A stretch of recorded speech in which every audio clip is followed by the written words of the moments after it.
Hey, so guess what, man? My friend and I were singing karaoke backstage, and so we are having a good time.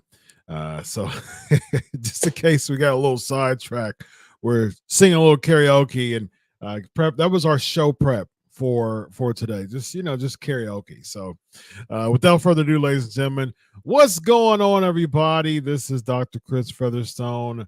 This is Tuesday nights. You know what that means. It is unscripted.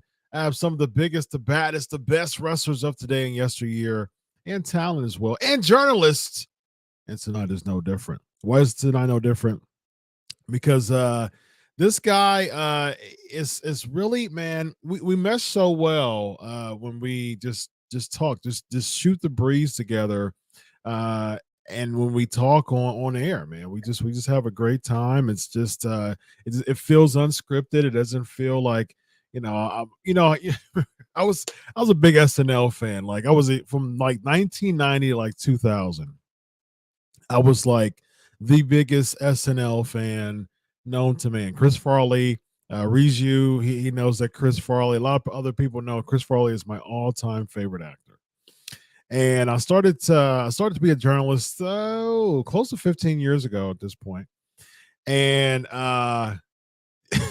one of the things that I would watch to prep me in my early days as a journalist of what not to do is the Chris Farley show, ladies and gentlemen.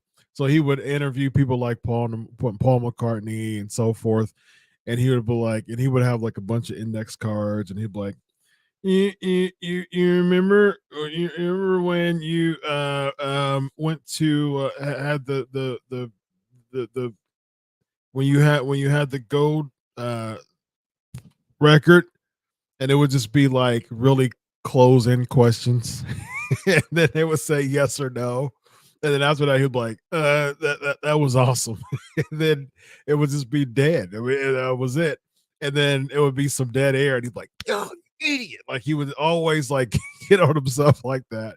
The Chris Farley show, for aspiring journalists, you should watch the Chris Farley show at old SNL clips, and that's what not to do. So it doesn't feel like that. It doesn't feel forced and contrived when Bill and I talk, and I always love having it on the show. Without further ado, ladies and gentlemen, my friend, my colleague, Bill Apter. How are you? Hey, great to be here. By the way, we weren't doing karaoke. We were doing a cappella-oke. We were doing acapella-oke. We're Just doing once. yes. We Can were we singing figure it out yes, when we can? James Ingram. Yes, yes indeed. Oh, that's We the can wrong do show. that again. Yes, yes. It's great to be here. It was great to see you in person a few weeks ago in Chillicothe. It was good to Yeah, see you in person in Chillicothe, man. We took a yes, it cool really picture. was. We had a great time, and Yeah, the Fultons drew a hell of a house. They had close to 5,000 it was great, man. Yeah, 5,000 people yeah. there. By the way, you were talking about Chris Farley. There was a show host in New York on WOR-TV by the name of Joe Franklin. Mhm. And Joe, I used to get some guests for him, and sometimes he'd call me 10 minutes ahead of time and he'd say, Bill, what does this guy do? Or what's his book about? And Joe would have someone on like Barbara Streisand, and he'd Ah, say, Barbara, let's talk about World War II. What did you think? Nothing to do with anything at all. But yeah.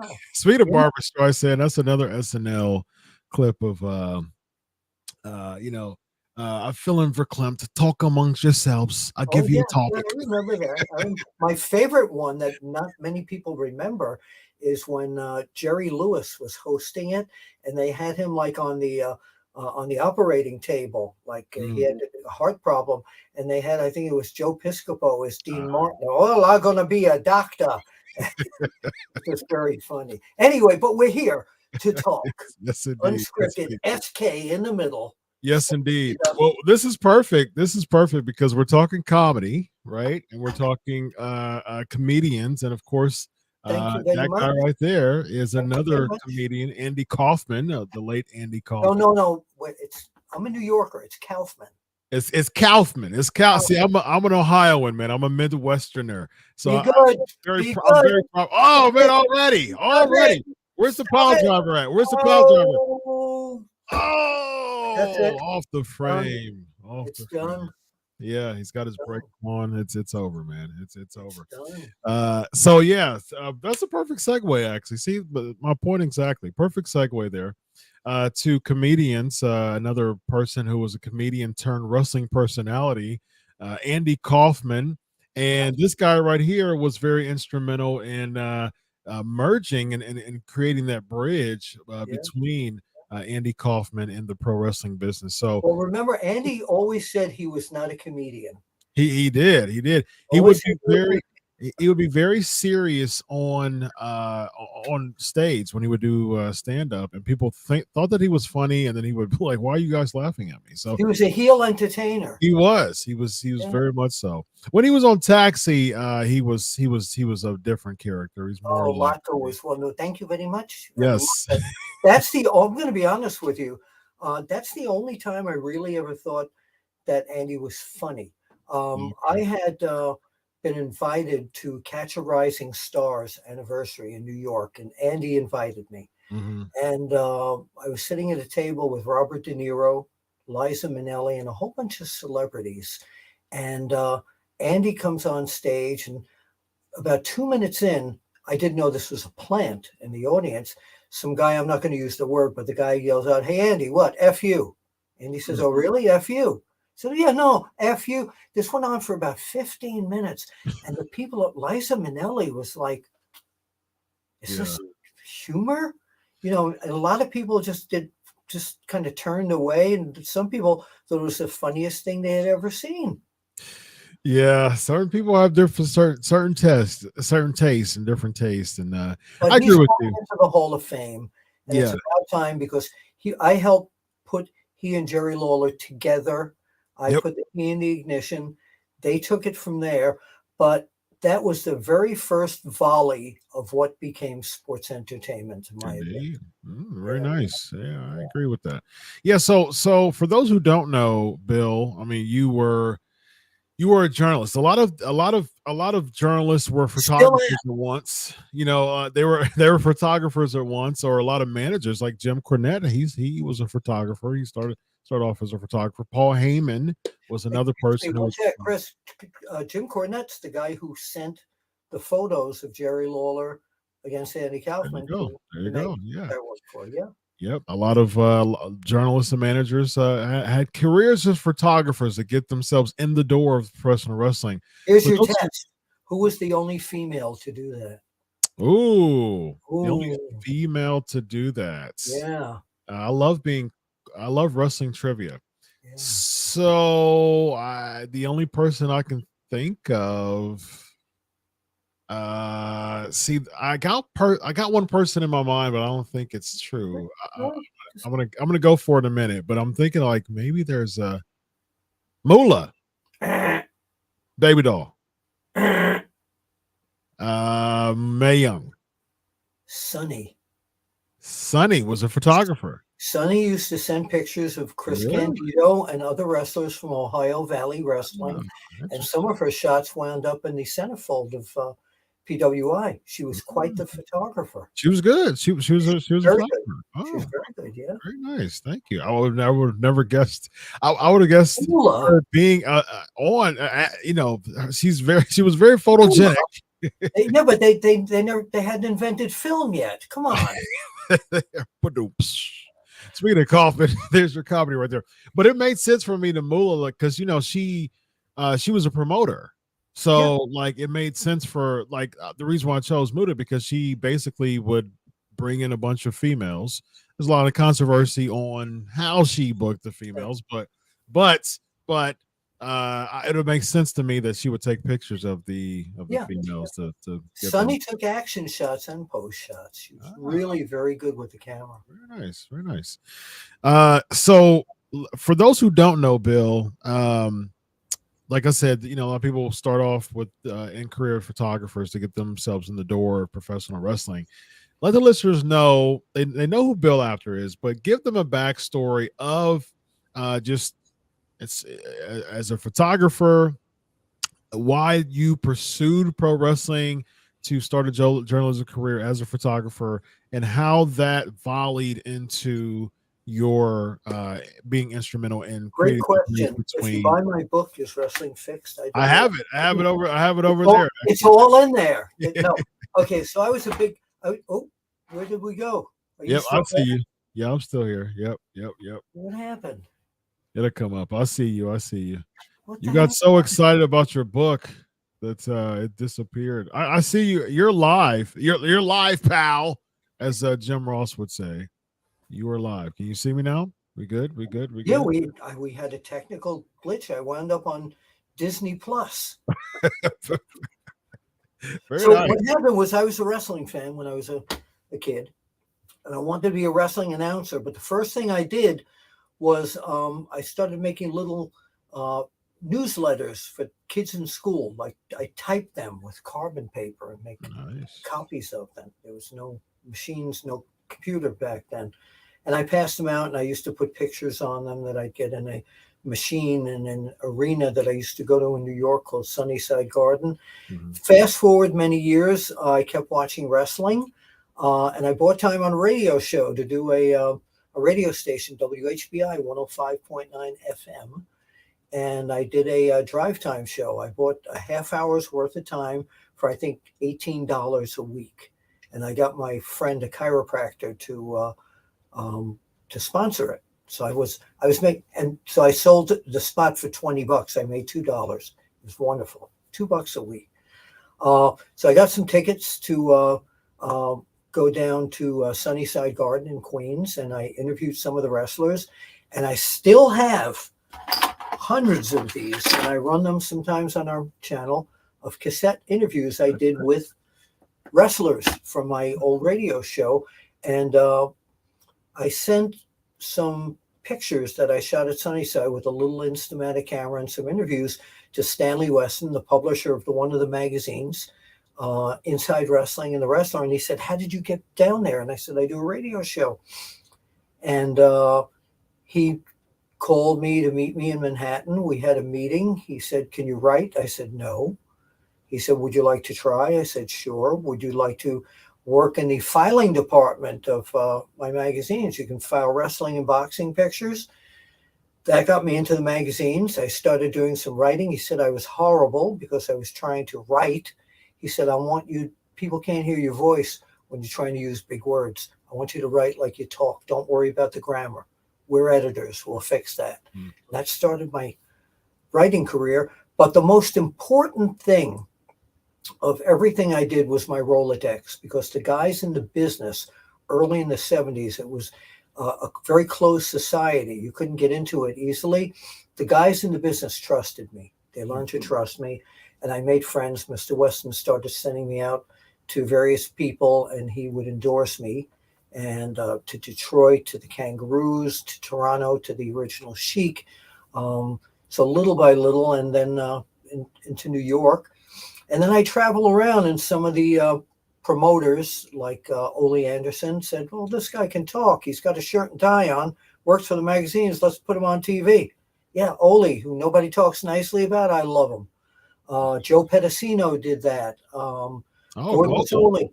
Yeah, Gordon Soley had me on. So little by little, I was never in charge of the magazines, but because I was on TV all the time, people thought I became the face of the magazines. Everybody thought I owned them. I didn't. So this is now my 51st year. Once I left the magazines, because the internet, but I taught myself the internet. I was the very first person, most people don't know this, to put wrestling interviews video on a website, onewrestling.com, when Bob Ryder was alive and owned that. I was also the co-host with Gordon Soley of wrestling's first VHS tape, Lords of the Ring. Yeah, so I did a lot of that, and people got to know my face, so I became the world's most recognizable journalist and independent reporter in the business, the Jimmy Olsen, the Clark Kent, and I loved it. And now, since the demise of OneWrestling.com, I was very fortunate to be picked up by Sportskeeda, and that's been my home now for a year and a half. They take good care of me. A lot of people say, well, we don't like this that they do. I love it there. That's my home. You don't have to agree with everything in a family. You might not like everything on Sportskeeda. You're going to love a lot of stuff. And when you come to see me on Sportskeeda, nothing I have done has ever changed. Sportskeeda is an incredible website. They have so many terrific writers, editors, and they do so many sports things. And I am so very proud at this point of my career, which is a high point of my career, 18 Hall of Fames. Yeah. A high point of my career is being at Sportskeeda Wrestling. Very nice. Yeah. Other than that, I'm not doing anything. You're doing a lot, but not a lot. Man, look, my resume pales in comparison to yours. But I was been fortunate to write for Sports Illustrated and Fox Sports and Bleacher Report, and as a Bleacher Reporter, feature columnist for several years there. You and I actually met through me writing in Sports Illustrated. You somehow found my information. I think it was in an email chain or something like that, and you're like, "Hey, let me give you let's chat. Let's talk about." Yeah, I do remember that. And I said, "Okay, yeah, sure, man." I remember that very well. And I was, oh goodness, that was about 17 probably. About 16, 17 around there. Yeah, so that was a while ago, and and throughout the time that I've been as a journalist, Sportskeeda has done. This is my second go around in Sportskeeda. Actually, they're great. They really make you part of the family. Absolutely, yeah, which is wonderful. Yeah. So, I'm a big fan. All the times that all the years that I've been a journalist, Sportskeeda is where it's at as far as just the respect that they give you, the value. That's one of my biggest things. Very much. They value you as, they look at your resume, they respect it, and they value it. And I appreciate that. So I talk to Raju Dasgupta 100 times a day, and it's nice because the whole Sportskeeda experience has brought me back to being one of the editors at the magazines, because it's a magazine. Yeah. It's an internet wrestling magazine. I love it. Yes, indeed. Yes, indeed. Yeah. So let's take the next few minutes of tackling this Andy Kaufman, and we're going to talk about the other Hall of Famers too. That's on the docket right now. And there's one super chat that we want to get to as well. Sure. If any more super chats come bring it on, we're going to go 10. Because of time, we're not going to take a lot of questions, but definitely want to put super chats first. So Yes. Let's start off with Andy Kaufman as a Hall of Famer. Of course, we both agree as far as the celebrity wing as the Hall of Fame. I think, you know, the celebrity wing versus the real wing. What's your take on that? I wouldn't say the real wing. It's a real wing. It's a celebrity real wing. Yeah. Okay. So do you think the celebrity wing should be like, say for instance, someone like an Andy Kaufman? All right. I'm not Like going to get him to say Kaufman anymore. Andy Kaufman. I'm not a New Yorker. I'm not New York. That's it, you know? Born and raised and still live in Ohio. Yo, Joey, he can't say it. Hey, yo, Joey. All right. Yeah. So Andy Kaufman, No, celebrity wing, Hall of Fame. What do you think about the celebrity wing of the Hall of Fame and the inductees that's been in the celebrity wing Hall of Fame? I think it's great because Kid Rock, they brought in entertainment people to make their world bigger, because the entertainment people took it out of just the wrestling end of this. They were getting publicity all over Hollywood and New York and Los Angeles and everywhere. I mean, you'd see Kid Rock, promoting it everywhere. You'd see way back, oh goodness, Drew Carey. I mean, Bob Barker. They all promoted this. Mr. T. Yeah, Mr. T. That's right. Don't jive me. But all these people, if you remember, now Vince McMahon was promoting these events, sports entertainment, and to get the word out there, what better way to do it than incorporate celebrities? A lot of people, yeah. I mean, I'm a true, pure pro wrestling guy, but I knew what he was doing. I knew what McMahon was doing. He was making this bigger than just pro wrestling. He was mixing entertainment and professional wrestling. Yeah. And no, I think it's a great idea. I absolutely love it. It's about time Andy got in there. Yeah. Why they didn't put him in before this, I have no clue. I think it should have happened a long time ago. Your reasoning makes sense on a celebrity wing. It's just I as a sports enthusiast, I'm like, okay, so there's different types of wings. Yeah, but don't football games sometimes they'll have a celebrity sitting in the booth there, yes, but not in the football business, if you want to call it that. Yeah. But they do, yeah. And they, they don't have Hall of Famers though. But yeah, but they get a big rub. They get a good rub. Yeah. For sure, they get a big rub. Yeah, for sure they get a big rub. So yeah, I mean, I'm on the fence when it comes to a celebrity wing, of a Hall of Fame. But I do think that Andy Kaufman should be recognized for his contribution to the pro wrestling industry. And if you want to talk about like crossover effects, like Andy Kaufman was one of the first people, like first big name celebrities within the television realm, within the television era, to really have that crossover effect. You know what I mean? The David Letterman show. Absolutely. When he and Jerry Lawler went on that David Letterman show, Yep. That is still ranked among the top 50 moments in the history of television. Isn't that great? Yeah, that's fantastic. And I was a huge Letterman guy in the like late 90s, early 2000s. I probably watched like every single Letterman show. Wow. I wonder if he's going to induct him, because I'm not sure if Jerry Lawler is well enough at this point to do that. So I'm thinking it'll either be Jimmy Hart, maybe Tony Danza, maybe Danny DeVito. I talked about this on a show with Vince and I. You know who my suggestion was? Who, bro?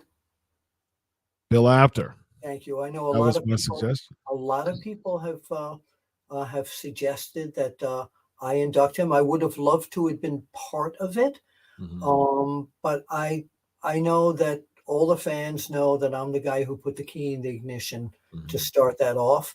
And I'm very happy that Andy's being inducted, whether I'm there or not. Yeah. Thank you. I appreciate that. Yeah, I stand by that. I think you should be the one who induct them into the Hall of Fame. If Jerry Lawler's not well, I definitely think it should be you. If they don't choose you, which they should, but if they don't choose you, I definitely think it should be Jimmy Hart. Well, I think I would have gotten the call by now. It's just a few days before that, so I haven't heard from them. Hey, they might be like, "Hey, Bill, ta-da, surprise!" Right. It's Friday morning. We're going to fly you out today. Yeah, exactly, exactly. I don't know. You know what? It's interesting because I don't know who's on the committee.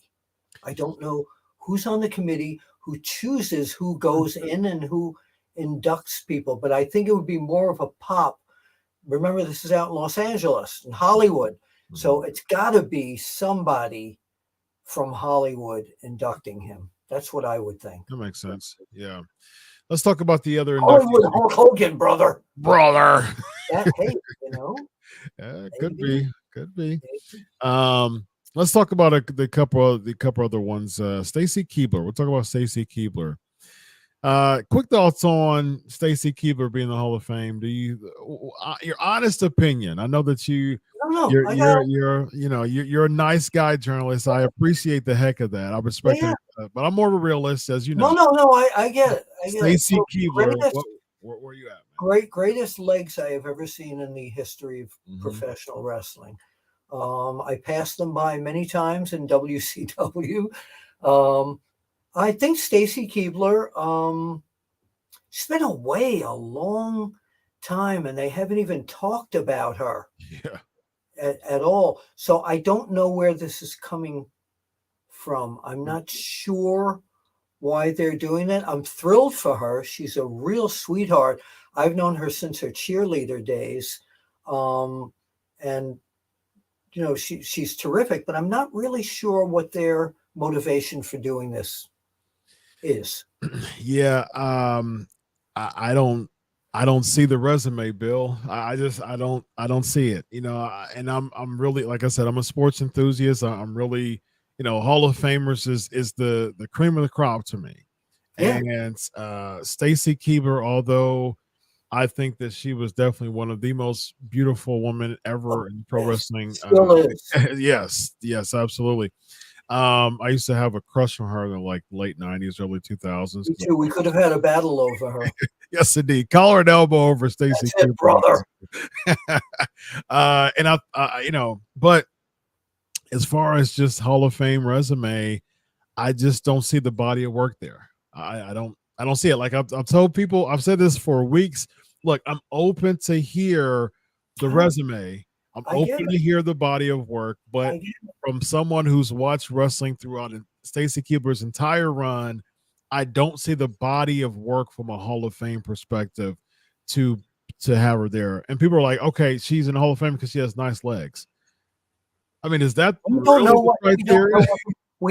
know what the motivation is yet. Maybe that will come out during her induction, that she's doing something that puts her in that position. But I just don't know what it is. But I wish her the best of luck. I'll be interested to see her speech, to hear her speech and see, because WWE's production is so amazing that they'll make someone who has lost 1,000 matches look like a star just in one video package. So I know for a fact they're going to make her video package look super amazing and star-studded. And so I'm like, y'all are about to make something to make her look like $1 million. And so they'll probably do that. They most likely will do that. I'm sure the package will be wonderful. Yeah.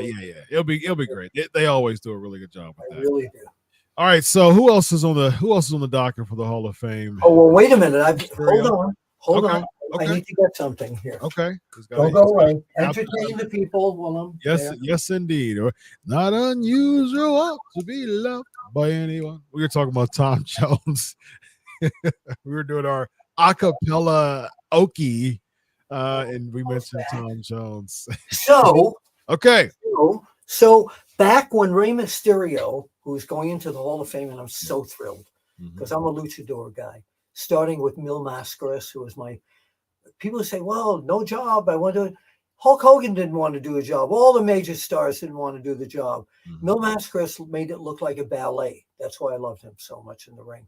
Rey Mysterio, same thing. Everything he did was perfect. And he's become a very good friend. And one of the big things my son was such a fan of his, and he would call my son on the phone, and he became a family friend. And when he lost his mask to Dean Malenko and then won it back, he gave this to Brandon. Very nice. Yeah, he gave us the mask. Nice. Yeah, so that's in the Bill Apter's alley. He has dedicated his entire life to the pro wrestling industry, from starting off at an underage kid, going through training in Mexico and several other places.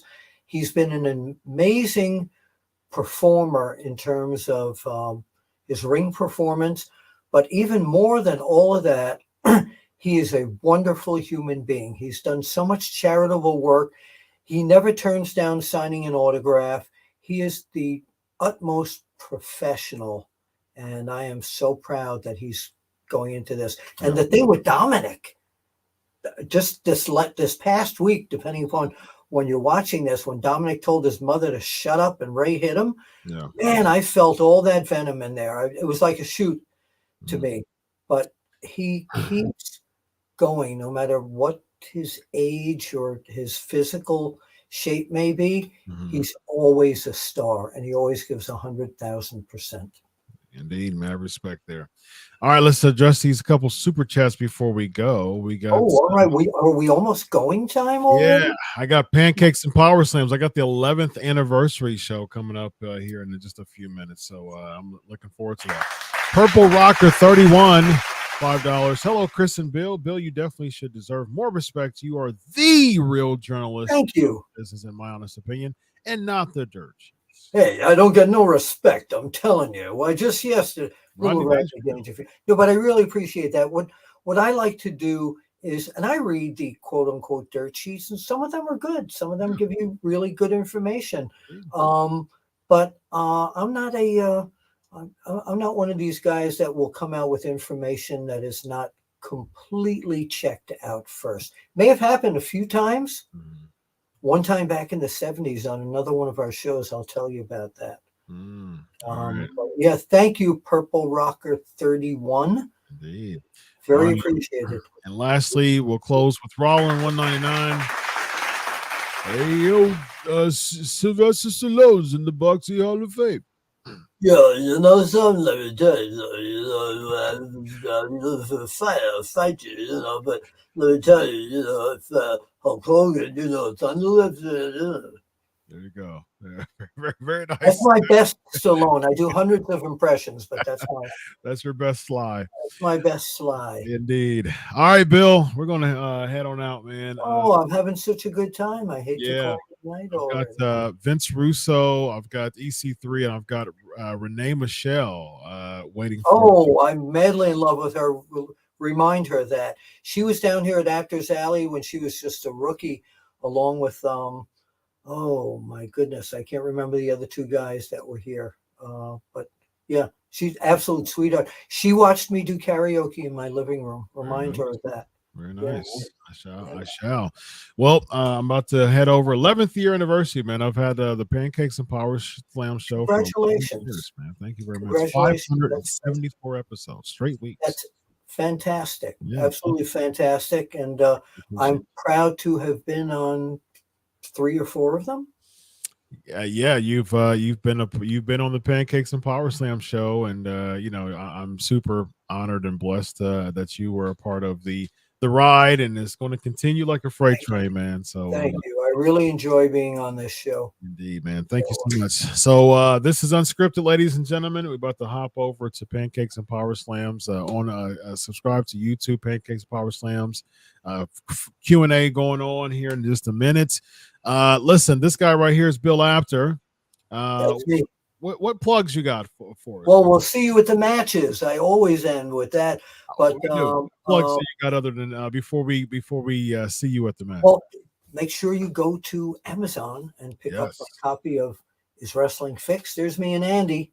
Nice. I didn't know it was broken. Also, if you're driving 9 hours, this is the Audible put out the audio book, and I do all my imitations of the wrestlers when I'm telling the stories here. So it's Uncle Bill telling stories. So yeah, and follow me on Sportskeeda, of course, and on Wrestle Binge. Yes. And keep.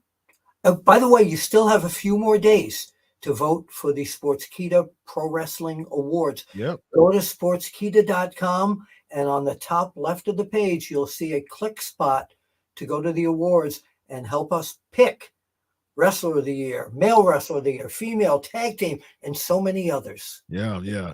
On that note, before we go, subscribe to the Sportskeeda Wrestling YouTube, and specifically the Twitter and Instagram page. Just Google Sportskeeda, Instagram, Sportskeeda, Twitter.